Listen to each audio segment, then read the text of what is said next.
Welcome back to Q Dads. I'm Ben, and Netflix has just dropped a quirky little show called Dead Boy Detectives. And is it worth watching? Well, let's find out. Now, after watching the trailer and seeing the thumbnail on Netflix, I will be honest, I thought this looks pretty boring and seemed like one of those shows that I can just put on in the background, edit some of these videos, and occasionally look up and go, oh. But I was wrong. Yes, that's right. I can't believe I'm saying it, but I was wrong. Now, after watching the first episode, I am a little bit hooked. Not only did this show give me a bit of a fresh take on the detective series, but also showed me a new light into the world of the undead.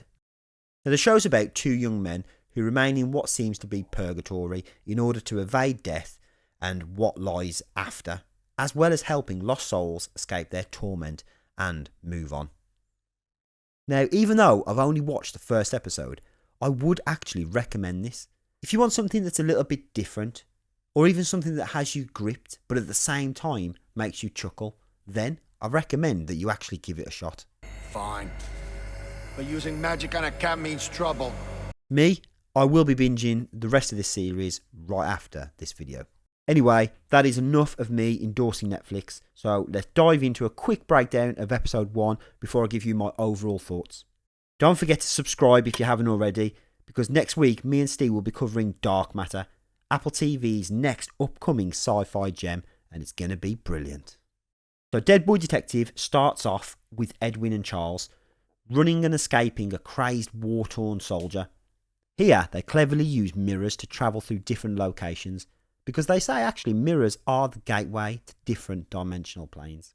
Now, once back in their office, they seem to remove the curse from this gas mask and free the soldier before he is greeted by Lady Death. Now, interestingly here, the soldier asks Lady Death what waits for him in the afterlife, referencing reincarnation.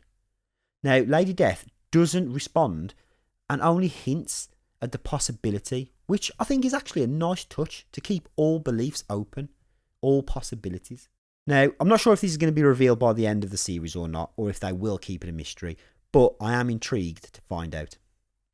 Here, we also realise that Edwin and Charles are trying to avoid death, and they say to help others, but part of me feels like this is because they know the truth of what lurks after death. They're then tasked with helping a human psychic called Crystal, who can see and talk to ghosts, but when she meets our detectives, she's possessed by a demonic beast called Dave. She is eventually freed from Dave, but loses her memory, so the detective boys decide to keep her with them until she gets it back. This then, of course, leads them to a new case and a new take on a witch who has kidnapped a girl to take her youth. Now, the fact here that they make the witch quite young and very intellectual is a fresh look on how we see them. Charles then takes over the witch's body and forces them back into the house after rescuing this little captured girl. This, of course, leads them to getting caught for possessing someone alive and end up on someone's wanted list. Now, yes, that was a very quick breakdown, but overall, the show is very quirky. With its take on death. Like a little girl who has a floating jellyfish creature as a pet, which is absolutely bizarre. Or the fact that there is a demon called Dave. So special. I've never wanted to be back inside of someone so bad. Now, the show in the first episode manages to dive from one scene to another in a refreshing and light-hearted way. The story seems very structured, but with an underlying intrigue throughout, as they are detectives helping lost souls move on to the other side. Yeah, pretty straightforward. But then there's the other side to it, the subtle nods of avoiding death and making sure they can escape before she gets there. Why is this? What are they trying to avoid? Is it the fact that they just enjoy what they do and don't want to move on? Is it fear that holds them back? The thought of being wiped out from existence? Or is it because they know what happens on the other side, like reincarnation? That was hinted by death. Now, I think this element of the show keeps me gripped and makes me want to watch the rest of the series. But that is enough of me being nice. Onto a couple of bad points, as it wouldn't be one of my reviews without a little bit of a rant and a little bit of a moan. Marty! Jesus! I'm trying to threaten some kids. Yes, That's right, the CGI. Now, it isn't bad, but I was severely disappointed with Netflix, as I would have expected a little bit better quality.